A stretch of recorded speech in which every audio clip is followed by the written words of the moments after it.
Hey everyone, I am sitting here today in my sewing corner and I'm holding a blouse from Boda Style that I'm currently working on. It's part of my winter wardrobe project, and today I want to give you a little bit of sneak peek of the garments that I've finished so far.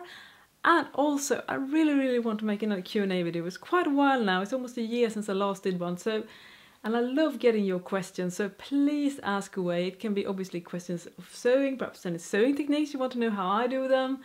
If you want to know more about sewing activewear, or perhaps what it was like writing a book about sewing, and even something more personal, just ask away. I love to get your questions because it always gives me a lot of food for thought and being able to think about things from a different perspective. So I really like doing this Q&A video, so if you have any questions I would love to know. And here is a little sneak peek of my winter wardrobe.